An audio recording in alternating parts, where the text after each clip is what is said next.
From Easy K Studios in Eryville,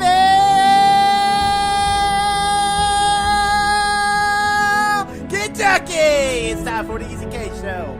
Tonight, Top 10 2000s for nothing. Your hosts, Darth Easy and Rainy Gage. Woohoo! Alright guys, welcome to episode 38 of the Easy K Show. I'm Darth Easy. I just realized when you said that, I was like, oh yeah, we are doing top 2000s for no apparent reason. Just because September sucks. There's literally nothing we could have themed it around that we would have wanted to done a top 10 around. Top 10 Predator movies. There isn't 10 movies, and I'm not seeing a new Predator movie, so, and I'm probably not going to go back and watch them once in the 80s, even though guys from work keep begging me to watch. We could have done top 10 Arnie movies. There's not 10. Arnold Schwarzenegger There's movies? like 8. Oh, I haven't seen 10. You would have to dive into the garbage, but you could have found 10. And I haven't seen 10. Yeah. So, and you're the ones who say, I don't want to do homework. It's true. So, and you would have had to done homework for that. Right. So, but yeah, this is top 10 2000s, so this is your decade.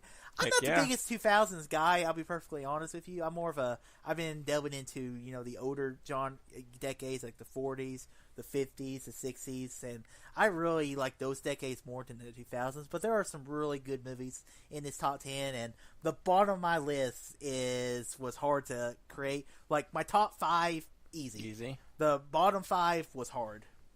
I will agree the top 5 was super easy, but I had a hard time filling out my last 5, not because I couldn't think of movies, but because I had so many. And you didn't want to cut movies from that list. I did not want to cut And be honest with you, for this list, I cut out a bunch of movies that would have made my top 10, but we've talked about them before, and I kind of want to get some new blood into this discussion, and that way we can talk about some new movies. Okay. So I'll explain how the show works. Once me and Ray and Cage have said a topic, we will go our separate ways and create our own separate top 10 list. I'll do my 10 through 8. He'll do his 10 through 8. I'll do my 7 through 6. He'll do his 7 through 6. Then we'll trade one apiece. Once we have compiled our own separate top 10s, we will create the show between the two of us. I kind of messed up there. All right, I'll start this one off. Okay. So, like I said, last month I decided to go back and watch some movies that I want to go back and rewatch, so I'd be a little more fresher in mind. Right. And thanks to YouTube TV, plug, you should be sponsoring us, Google. I've been able to record a bunch of movies, and I got to watch some of them again. Sweet. So my number 10 is School of Rock. Nice. It's not on my list of a million movies here, so all right, it's a good pull. Mm-hmm. It's it's directed by. Crap. It's directed by the guy who did the Boyhood movie. Richard Linklater? Richard Linklater. Wow. And it is I didn't know that. Yeah, it's a movie starring Jack Black? Jack Black, thank you. And it's basically the guy, he got kicked out of the band. He signs up for this substitute teacher, even though he's not supposed to, and teaches these kids the heart of rock and roll. And it's just incredible, heartfelt movie. He's teaching these kids about music and connecting to them on a personal level. And it feels like it's a great coming of age story. The music's amazing in it, and it's a highly entertaining, watchable movie. Yeah, I really love this movie. It's one of my favorite Jack Black movies, and I love Jack Black. Tenacious D, rock on. Yeah, I love the music in this movie. It is a great, it's a little predictable at times because, at first he doesn't want anything to do with the kids, and then he's like, ooh, music. That's how I can get him to. Yeah, I freaking love this movie. I guess I didn't think of it. It's also the thing where he's trying to use the kids to get his own thing, but the kids kind of touch him. Yep. He's like, the kids have touched me, and I have touched the kids. And I was just like, yeah, it's kind of just funny. Yeah. So, and what year did this come out? 2004, I think, maybe 2003. Dang. I can't. I don't have my exact release dates for every one of these movies. Come on, Scott Mance. Release dates. All right. Good first pick. I like it. Thank you. Mm-hmm. So my number 9. Once again, this was it was hard getting to this bottom 5. Okay. So, and I was going to put one movie in here, but I was like, let's put some new, fresh blood in it. My number 9 is Walk the Line. I love Walk the Line. It's a great movie. So now on your list? It is not in my top 20 is what I have here. No. Okay. Yeah. All right, so Walk the Line, Yeah. Walking Phoenix, Reese Witherspoon. It's the story of Johnny Cash called Walk the Line because Johnny Cash had the song I Walk the Line. And it's a story of Johnny Cash and as he is rising through the ranks of country music, as he fights using drugs, going to jail, and becoming the greatest country music star of all time. I think Joaquin Phoenix does a hell of a job. Some people may say his singing is just an imitation, but I thought his singing of the great legend Johnny Cash was incredible. I love me a good biopic of any time, and like I said, I think Joaquin Phoenix plays the hell out of Johnny Cash, and I love this movie. Great musical biopic. I love this movie. I even love the comedy version of this movie, Walk Hard. The Dewey Cox spoof of this movie is great too. So yeah, another good pick, man. Liking them so far. All right, my number 8 is a movie that I did not know how I really felt about the movie because I hadn't seen it since probably when it first came out. My number 8 is Children of Men. Yeah, I have that on my list somewhere. Hold on. I guess I should. That is actually my number 8. How do we do this every time? We keep doing this lately every time. All right, Yeah. Children of Men, you talk about it. I've just recently watched this because I remember loving it. The Alfonso Cuarón guy. Alfonso Cuarón. Yeah, the director of Gravity, which I love, and U2 Mon Bien or whatever, which And I haven't Harry seen. Potter and Prisoner of Azkaban. Which is my favorite Harry Potter movie. God, you're still slapping Harry Potter in the face. I love Alfonso Cuarón.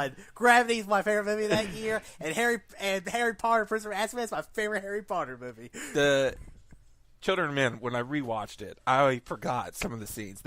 He loves to do these scenes where he does one take, kind of like what's his name doing Birdman, where the scene when they're driving and then the fiery car comes out of the trees and he's backing up and just people are getting shot at and the windows are busted out. It's incredible. It's like the most intense scene of the film, but the whole movie just keeps the intensity and like the I don't know, the like dreariness just builds and builds and builds, and then you're finally like at the end you're finally like, there's hope. That whole war scene too in the tower at the end. Yeah, whenever they hear the baby cry and everyone's like, Um, cease fire! Cease fire! And everyone's just looking around because the thing I like about this movie is the way I would describe this movie is it's the 21st century's Blade Runner.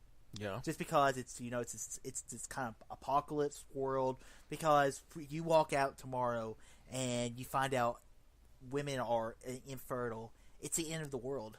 Yeah. I mean, what do people live for if we can't have kids anymore? And I love how they set out London because in London one of the major religions is Islam, and there's like you see all the Muslims attacking this that little scattered part of the town. And I just think, and then whenever he sees her pregnant, it's beautifully shot. And Alfonso Cuarón is a great director, part of the Mexican Amigos, the three Amigos with Guillermo del Toro and Inarritu. Who I think Inarritu is overrated, but I like the other two guys too. But I think this movie is just it's a hell of a picture. Hell yeah. Yeah, and I guess we both just recently watched it. Yeah, I watched it last week. Yeah, and I just missed I forgot how much I loved it. When I was rewatching it, I was like, oh yeah, this movie's definitely making my list. It's crazy we both put it at 8. Yep. All right, that's my 10 through 8. All right. My number 10, I wanted to get a comedy in my list. Okay. And so I went with my favorite comedy, one of my favorite comedies of all time. I went with Superbad. Okay. This is... now I'm going to forget a stupid name. Now I'm going to do what you were doing a minute ago. Michael Cera? Well, Jonah Hill, Michael Cera, but I'm trying to think of the director. He did... you're thinking of... anyways, I'll come back to it. But it's freaking great. Judd Apatow. Judd Apatow, right. This is one of his very first movies. Seth Rogen. Everybody has like breakout roles in here. I forget the dude McLovin guy's name, but... It's McLovin. No Sorry, man. But Seth MacFarlane and Jonah Hill and... Seth MacFarlane? Not Seth MacFarlane. That's the Family guy. Seth Rogen. Seth Rogen, Jonah Hill, and Michael Cera. This is their breakout role. Well, I don't agree with you about Seth Rogen. Because Seth Rogen's, I think, breakout role was 40-Year-Old Virgin, which was right before this movie. But I really like this movie. It's a great coming of age movie. It's a great movie about friendship. Yes, it's super raunchy and sometimes a little bit over the top, but I just really like it. I like the chemistry between Michael Cera and Jonah Hill. It's really great. Emma Stone's in here for a little bit. This was her breakout. Yeah. And I just freaking love this movie. Every time I see it on TV, it's one of those movies where I'm just like, I'll be flipping through the channels, and I'll be like, well, I'm going to sit here and watch through it all, and I just freaking love it. It's one of my favorite comedies. I like the movie too. It's a great coming of age story, and let's not forget this was our number one of our top 10 coming of age films back in January. Oh wow, well good. I like that. All right. Okay. My number 9, I wanted to go with a Quentin Tarantino movie. Okay. And so I went with my favorite Quentin Tarantino movie, and that's Kill Bill. Okay. And, since Kill Bill Volume 1? I'm going to go with Volume 1 because, okay. I love both of them. It's really one movie, but yes, I like Volume 1 a little bit better because it has the cool action and stuff. Mm-hmm. And really, the second one's a better movie. The first one has better action. The second one has a better story. The first one's a better action movie. Yeah. I mean, because it's, got a great... And then I love that little anime set piece in the middle of the first one, too. But it's freaking great. Uma Thurman's fantastic. Tarantino, he's, one of the greatest filmmakers ever. And to me, this is my favorite one because it's a genre I really like. And, it's got a crazy kung fu. He wanted to do a crazy, over-the-top kung fu movie and samurai film. Yeah, and that's what he does. He pays homage to all kinds of crazy stuff, probably more stuff than I don't even know about because I don't watch a lot of the old stuff. But I freaking love this movie. I like this movie too. I mean, it wasn't in my honorable mentions. I almost put Inglourious Basterds in my top 10, but I didn't. And but yeah, I enjoy this movie. So yeah. All right, so your number 8 was Children of Men. So I'll go with my number 7. Mm-hmm. So my number 7, I decided to go with one animated movie on my list, and my number 7, I went with Spirited Away. Nice. I do have that, but it's actually honorable mention. Yeah. So. All right, so I love this movie because the way I put it, it's a better version of Alice in Wonderland. Because I don't like Alice in Wonderland. I think Alice in Wonderland is the most overrated movie of all time. One of the most overrated animated So like the films. Disney classic Alice in Wonderland? No, I just don't like it. Yeah. I think it's just overrated. I'm not a big fan either. And the thing I like about this movie is we talked about it before in our January episode of the top 10 coming of age stories, and I had it at like number 7 or so or 6, and the basic, it's a coming of age story. It's a girl. She's a shy character who goes into this world. Her parents get turned into pigs, and she has to remain the person who she is. But she also has to grow as a person with the dragon Haku, and dealing with all this other stuff. The faceless thing. I've only seen the movie once, but the movie really stayed with me. Breathtaking animation. I mean, I think it proves to me that you can still do. Miyazaki, the director of the movie, really proves that you can still make a hand-drawn animation beautiful. The Wind Rises proves that to me. So many of Japanese films. The one movie, Your Name, just that came out last year or 2 years ago, hand-drawn animation. Looks just as good as any Disney or any Pixar film. Yeah, this movie comes out early 2000s, right? Like in the 2001, 2002. It won best animated picture for the at the Academy. Yeah, and beat out probably whatever was up against Pixar. Yeah. So I remember that's like in the height of when I was really digging Miyazaki films when that movie came out, and I remember going and seeing that in theaters randomly and being blown away at the way that he draws, like just movement. The movement is just amazing. Like even from the opening scene when she's driving in the car and the grass and stuff is moving, I'm like, holy crap, this looks so freaking good. Because back then we hadn't had a whole lot of Pixar movies, so we weren't like 100% used to this. This is 2000. I think this is 2001, 2002. Yeah. So Toy Story was 93, 92 maybe 95 or something. Yeah, it's and then Toy Story 2 was 99. Yeah. And then and then we also have Shrek come out in the 2000s or 90s or something. Yeah. So computer animation are really starting to get big, and for Spirited Away to do as well as it did, I could talk about it all day. It's just an incredible film. It's a good movie. I wanted to do one animated movie too, and I didn't go with Spirited Away. I went with something else. Okay. Yeah. My number 6 is a movie I just rewatched. I've owned it from Blu-ray for a while, and it's from one of the great Western stars, Clint Eastwood. Letters from Iwo Jima. Never seen it. Have never seen it. It is okay. So the story around Letters from Iwo Jima. Clint Eastwood directed 2 movies. The one movie he directed was Flags from Our Fathers, which was the Americans' perspective of the Battle of.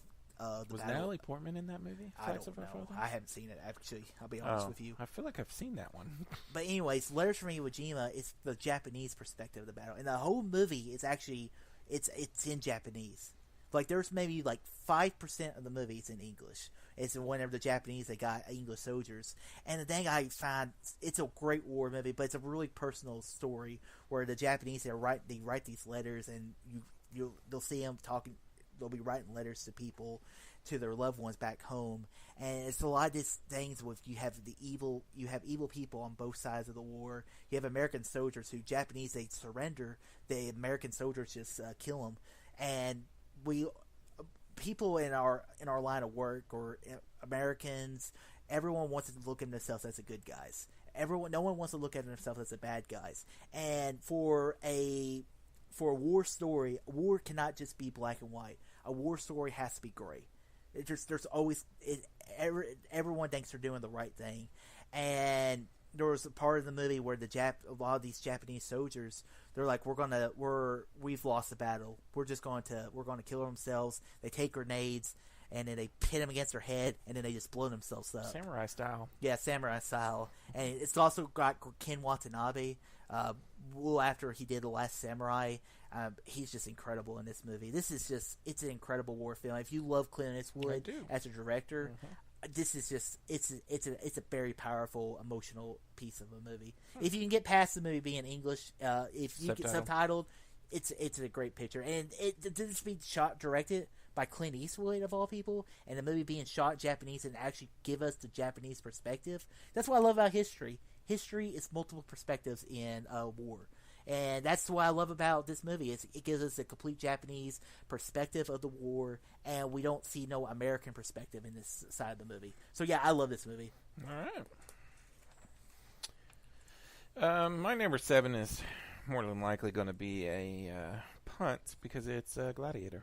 Yeah, we're punting like a motherfucker.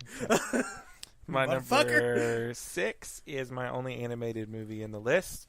And I went with my favorite Pixar movie of all time, Finding Nemo. Okay. Wasn't even in my honorable mention. Yeah, I figured.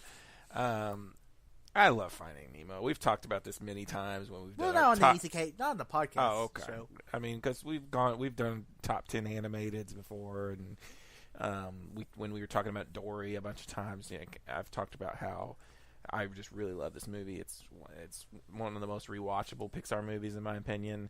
It's got great voice cast. It's very funny. It's got a lot of good messages in there. I love movies in the ocean here lately. In the last decade, I've just been all about anything doing in the ocean, and it's beautiful. It's all Pixar movies are beautiful, but this one really is. And I love the characters. Dory, doesn't get on my nerves.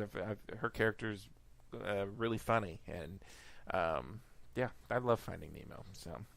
I think so. I mean, we watched the movie so much in high school. Yeah. Like anytime it's like teacher's out, find Nemo, find Nemo. And I think the reason why you like it is more than anything is because it's the story of Marvin being a dad, I do and like that too. then he wants to protect the kid as long as possible. You gotta learn to let go. And it's a good movie, and I don't know. I don't think it holds up for me as much as does you. I mean, there were some other Pixar movies we could have thrown in there. Up and WALL-E, I think, is in the before 2010. Incredibles, but I wanted to go with my favorite. Yeah, that's Finding Nemo. Okay, so that was your 7 through 6. That was my 7 through 6, man. All right, my number 5 is a movie I watched for first time this year, and that is Oh Brother, Where Art Thou? I like that movie. It's not in my list though. Yeah, The thing I love most about this movie is it takes Homer's Odyssey. The Coen brothers took Homer's Odyssey, changed the setting up to the South, and and that's basically your story. It's about these three guys it's about this George Clooney's the main guy trying to get home to his wife. His wife is trying to marry off, just like in The Odyssey. I find this movie so beautifully written, so beautifully directed by the Coen brothers. Great music. And the great music, the Soggy Bottom Boys, I'm a Man of Constant Sorrow. I mean, I love this. I like George Clooney. This is one of the movies that really broke him out into the movies. This movie came out in 2000, and this movie, like I said, this is just an incredible picture. And you said the Coen brothers directed this? Mm-hmm. I did not know that. Did you see they've got a new Western coming out on? Damn it, I can't remember what it's called. It looks really good. The Coen brothers. Yeah, I love this movie too. For everything you just said, it's very beautiful looking too. I can remember vividly scenes from this movie, like the baptizing scene, and then the music's great. Yeah, I mean, I love, and like I said, yep. like the sirens in the movie, the women that seduce the guys. Oh yeah, and, yeah. It pays homage, and for them to turn the Odyssey, one of the greatest pieces of literature in human history, and to turn that into Oh Brother Where Art Thou, which is incredibly well done by the Coen brothers. Which pretty much is universally loved by everybody. That's pretty crazy. I can take a piece of old school literature and adapt it for everybody. Okay. My number 5 might be a punt. It's Lord of the Rings Return of the King. Yeah, we're playing like a motherfucker. Well, at least we're getting into ones we both have. All right, my number 4. Oh, yeah, I forgot. All right, my number 4, down on your list. We talked about it before on the top 10 crime movie list, and it's not your number 4. It's The Departed. How do you know? That's my number 1. You just ruined it. Yeah, I'm sure. No. Okay. I like The Departed. I just don't love it. I love this movie. It's one of my favorite crime movies of all time. I need to rewatch it.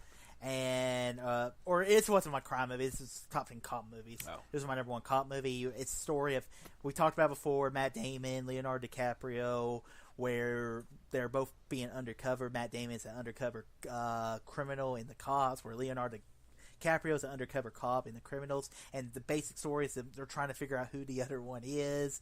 You got the great Jack Nicholson as Waddy Bulger, who is, or not Waddy Bulger, but the guy he's meant to be the Waddy Bulger character of it all. And the movie is directed by Marty Scorsese. Won Marty Scorsese Best Director, and also won Best Picture. Beat out my other movie on this list, Letters from Iwo Jima, for Best Picture. And then also Mark Wahlberg's great in this movie. You got Martin Sheen in this movie. Alec Baldwin's in this movie. This movie's got a great cast, and it is my go-to Scorsese film. It's either this or Wolf of Wall Street, and or even Goodfellas. Scorsese's just such a great director and so well directed. But yeah, I could totally see this being one of the movies that I rewatch and be like, I like this a lot better than I do, because I think I've only watched it once, and I think it was really hyped up by my brothers or something, and then I was just kind of like, I remember not liking the ending very much, but I don't know. And I've been told that this the Raid basically kind of remade The Departed with the guys trying to figure out each other. So, my number 4, I wanted to put an M. Night movie in here because the 2000s is the rise and fall of M. Night, pretty much. I mean, I know the late 90s is when he really got his first break, but so I went with Unbreakable, my favorite M. Night movie. Okay, I still haven't seen it, so.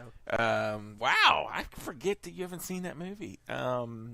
It's fucking amazing. I remember seeing this in the theaters after Sixth Sense, and a lot of people just did not get it. They were like, this is stupid. One thing I remember, they advertised it as a horror movie because that was his shtick at the time. Well, that's what they did with Split. Yeah. That's what they do with a lot of movies. Signs, The Village. And if you just take away the advertising and that it's not a horror movie, it's a freaking comic book movie, a very grounded comic book movie, way ahead of its time. It's a great performance from Bruce Willis, great villain in Sam Jackson, and it's beautifully directed. And I freaking love this movie. And then when you get the little tie-in at the end of Split, it made me want to go back and watch the movie, which I did at the time, but now I'm ready to go and watch Unbreakable and Split again in honor of Glass. I'm not going to do that till like December probably. Oh, okay. Because, Glass is coming out in January or February, right? Yeah. It comes out It comes out in January, which I'm thinking people won't remember this. I'm thinking in January we do top 10 Sam Jackson movies. Yeah. So and Unbreakable will be up there for me. Yeah, well, I'll have to watch it for the first time. Yeah. But yeah, I've been told it's good, so I want to watch it before Glass comes out because I kind of have to watch Unbreakable before I watch Glass. I mean, I love Signs. Signs is an honorable mention for me because it is probably my second favorite M. Night movie, but favorite. But Unbreakable's the best. Okay. All right, my number 3. I'm expecting it to be on your list. Is The Dark Knight. It is. It's a punt. No, is that your number 1? No, it's my number 2. Then we can talk about it. Oh my gosh. All right. So, The Dark Knight, a masterpiece created by Christopher Nolan, starring Christian Bale, Heath Ledger as the Joker, Michael Caine, and also I forgot Michael Caine was in Children of Men. Oh yeah. This is Aaron Eckhart as Two-Face, yeah. Maggie Gyllenhaal as Rachel, not Katie Holmes. Yeah. This is the way I put this movie is it is a comic book movie, is it? But it is what I like to call the godfather of the comic book movie genre, because it completely evolutionized the comic book movie. Because without The Dark Knight, I don't think you get the MCU where it is today. Because in 2008, Iron Man came out that year. But without The Dark Knight, people started taking comic book movies more seriously because of The Dark Knight. And it's Batman in this movie, yes, but it's not really about Batman. It's about the Joker as he's building up this crime syndicate, as he's trying to unite the crime families under his banner. And Heath Ledger just gives a powerful performance. It's just a great movie. They were talking about this on Screen Junkies or something, and then they really were talking about it. I really was agreeing with them that the movie's about 3 flawed men and how they deal with their problems. And if you think about it like that, it's definitely, how each of them deals with their problems in a different way. It's a masterpiece. It's still my favorite comic book movie of all time. Mm-hmm. So yeah, I agree with everything you said. Yeah. We've talked about The Dark Knight a bunch. Yeah, I mean, I would be honest with you, I would probably have taken it out, but I just can't do a 2000s list without The Dark Knight. Yeah. Like my top 4, I couldn't. Those are the 4 movies like I have to have in my top 10. So yeah, that was my number. That was my number 3. All right, my number 3. I'm surprised you don't have this in your list. Maybe I don't know if you've seen it. Slumdog Millionaire. Yeah, it's in my. I've seen it. I forgot about it, and it probably wouldn't have made my top 10 anyway. So when I was going back through the 2000s, looking at, I have about 4 years of actual movie reviews for me to look back on, but because I started doing reviews in 2006. But this movie, I remember vividly watching it and loving it and think this is the greatest movie of all time when I saw it. I've come back off that a little bit, but it is an amazing movie. I mean, it's a plot of a kid who's competing in freaking... Yeah, I like how it starts off. It starts off in the future, and he is doing, or the present day, and then he gets a question, and he's thinking back from his past, and how he's answering these questions. I think that's the uses flashbacks very well. I think that's the most genius part about it. I own the movie on Blu-ray. I've watched the movie I probably watch the movie every year. To be honest with you, I love this movie, and it just I have 25 movies that were in, or I probably have more than that, as a contenders for this list, because 2000s, I mean, really the 2010s is really when I start really diving into movies. But yeah, Slumdog Millionaire it's a great pick. And I can remember this being one of those movies I didn't go see in theaters. This was when I was like, indie movies, artsy-fartsy movies and then I remember seeing this movie and being completely blown away, being like, man, I'm going to have to start watching more of these independent movies because this thing's fucking amazing. So, yeah. And directed by Danny Boyle, yep, who's directing James Bond. Oh, wait, never mind. Yeah, not anymore. Okay. But yeah. All right, my number 2 was a punt from your number 7. Oh. Gladiator. I had to push Gladiator back, man. I love Gladiator, though. I really have no argument for. I mean, at least it's in my top 10, right? I guess. I mean, it should be like your number 2 or 3. And I went back and watched a lot of movies, and I hadn't seen Gladiator in probably 2 or so years. And I always forget how good this damn movie is. The stories of you have you have Maximus Aurelius, played by Russell Crowe. He's the general of the Roman forces who comes into the territory, and you have Maximus Aurelius, who tells Maximus he wants to bring back the Roman Republic. And then you have Joaquin Phoenix. Once again, Joaquin Phoenix, 2 movies on my list. He is such an incredible villain who, I mean, Commodus was a cruelly dark, corrupt character in real history. I know this movie is not historically accurate. The characters are very true, except for Maximus and everything, even though in the history of it, Commodus was killed by a gladiator. And so the thing I like about this movie is just I love seeing Rome. I love the fight. The action scenes are so well. So I think it's one of the great action movies probably ever made, and the drama of it's so good. The end speech, whenever the music, the Hans Zimmer score is so incredible, yep. And it gives me chills every time I hear "Now We Are Free," and whenever he says, "I will see you in the next life, but not yet." And it's a powerful movie. It's my favorite Russell Crowe movie. It's my favorite Ridley Scott movie, and it's a masterpiece. It's in my top 10 movies of all time, and I love this movie. Better than Braveheart? No. Okay. But it is. I could see myself maybe one day giving it to Gladiator, but right now I'm still Braveheart over Gladiator. Okay. So, but yeah, I love this movie. That seems to be a debate amongst a lot of people. I don't think it's I mean, I think there's a more story to it than Gladiator, and it's also this idea with politics around the Roman society, about how we give up our freedom so easily, and that ending when whenever the one girl says about is Rome worth the life of one man? We believe it before. Help us believe it again, and it's the powerful idea of democracy. I mean, I'm getting goosebumps just thinking about this movie. It's a great movie, and I love this movie. Yeah, I do too. Both historically inaccurate, like you said, just like Braveheart is too. Mm-hmm. So, they always take leeways with that kind of stuff. Great directing, great Russell Crowe performance, great what's his name performance, but I can't remember his name for some reason. Joaquin Phoenix, yeah. Yeah. Amazing action. So your number 2 was The Dark Knight. That's right. So my number 1 is Lord of the Rings: Return of the King. Oh, okay. This is one of my favorite movies of all time. In middle school, I watched this movie probably every week. I watch Lord of the Rings. I would just watch back to back to back.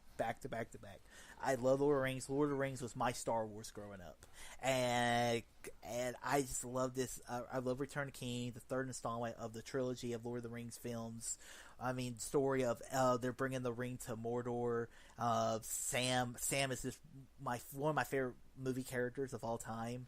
And without Sam, Frodo falls flat on his face. And all I love about Sam is he's the everyday man. He's the guy who he doesn't have no big name character. He's just trying to take care of his friend Frodo. And he says, "I can't carry it for you, but I can carry you." And that ending always gets me choked up at the end whenever they're going off.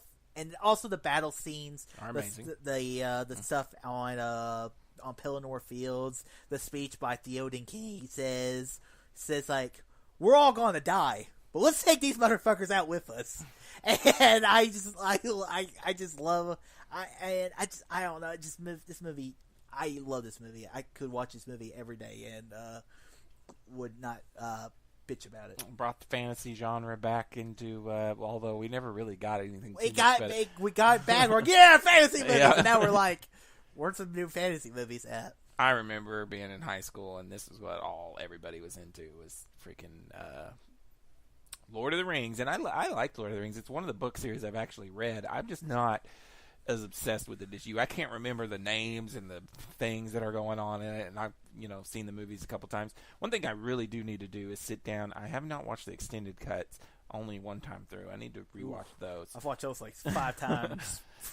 But I was going to rewatch Lord of the Rings before I did this, but I just didn't have the time. But I do really like Lord of the Rings. That's why it's number 5 on my list, which is pretty dang good, I feel like. Yeah. Okay. It's great.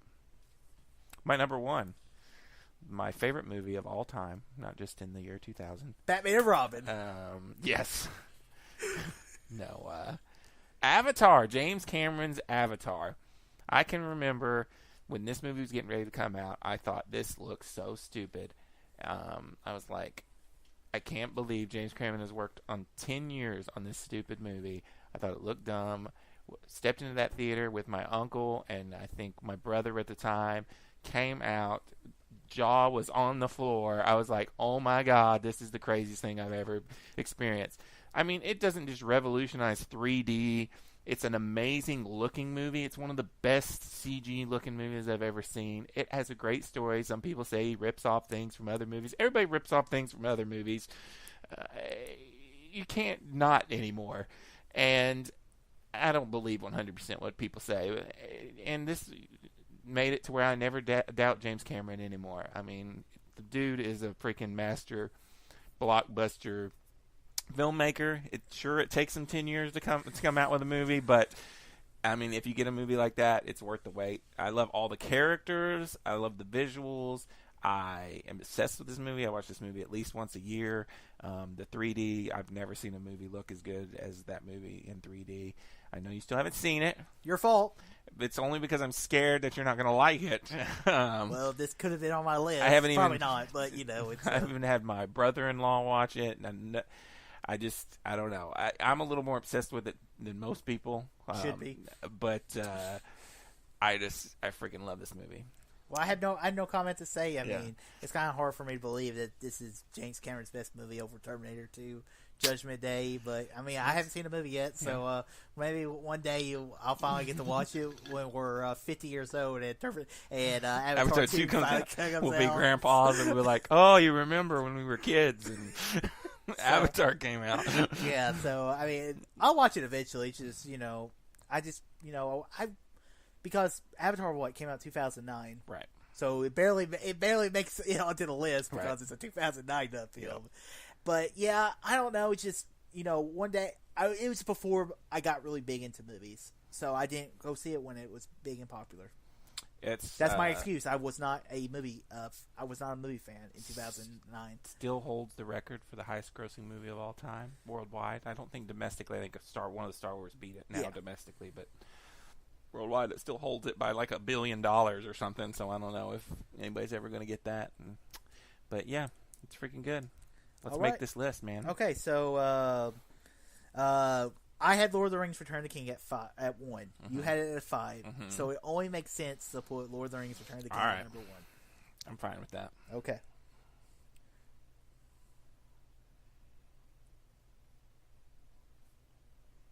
Okay. Didn't you have Dark Knight at 3 anyways? I had 3. So let's do... You want to do that Avatar at 2 and then Dark Knight at 3. Okay. Because I'm more than happy to concede Avatar 2. All right, so Dark Knight at 3. Yep. And then Gladiator at 4. Because I have that at 2. All right, sounds good. And then we'll put Children and Men at 8. Because we both had that at 8. All and as always, I don't believe in putting a movie higher than what we... Right. Because I don't want to put that at 5. Yeah. I like Children and Men, but I don't want to put it at number 5. Okay. So now we got to fill out the rest. Now we have to fill out the list and press. Can't believe we didn't have more in common than that. It's pretty crazy. Well, it's not surprising. All right, what's your highest movie? Next one is Slumdog Millionaire. Okay, we'll put that at 5. Okay. What's your next highest movie? I have The Departed. Nice. At 4.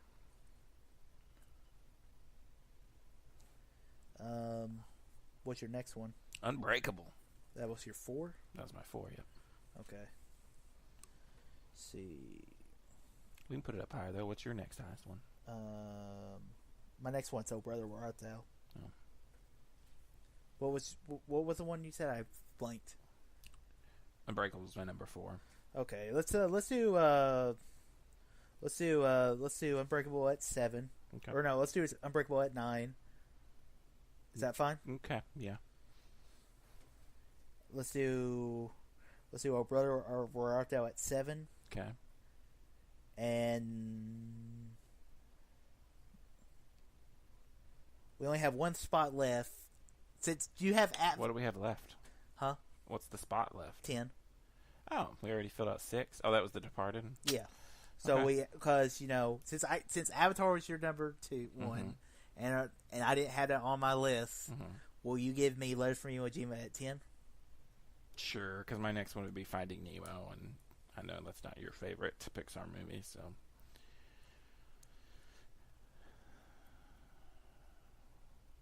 Even though yeah. So we got 2 on there each of us haven't seen. Well, no, because you haven't seen Unbreakable, but you will soon.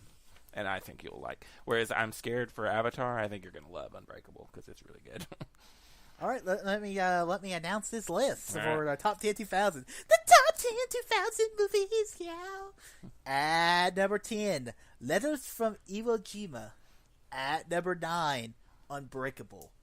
At number 8, Children of Men. At number 7, Oh Brother, Where Art Thou?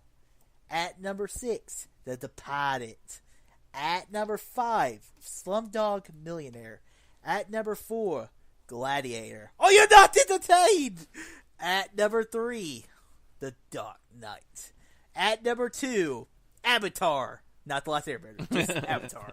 And the number 1 movie of the 2000 is Lord of the Rings, Return of the Kings. That's a hell of a list of honorable mentions. Yeah, Go. we got to go quick. Well, we got time. Eternal Sunshine of the Spotless Mind. Yeah, I figured that was going to be in your top 10. Yeah, it was right outside number 11. 300, one of my favorite movies. The first Spider-Man, Castaway, Spirited Away, Crouching Tiger, Hidden Dragon. Love that movie. Never seen it. Gone Baby Gone. Yeah, I had Best that on my Ben Affleck that was in movie. my honorable mentions. Signs I talked about. The Last Samurai we mentioned.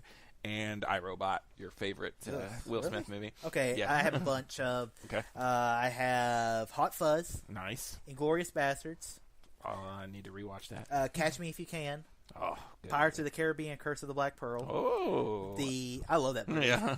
The Incredibles, The Bourne Identity, but since I just talked about it last month, it would have been my top 10, but I just talked about it. Also, Casino Royale, Shaun of the Dead, The Aviator, Zodiac, Gone Baby Gone, 500 Days of Summer, Star Trek. How did I forget 500 Days of Summer? The 2009 Star Trek I love movie, Star Trek, and Harry Potter and the Prisoner of Azkaban.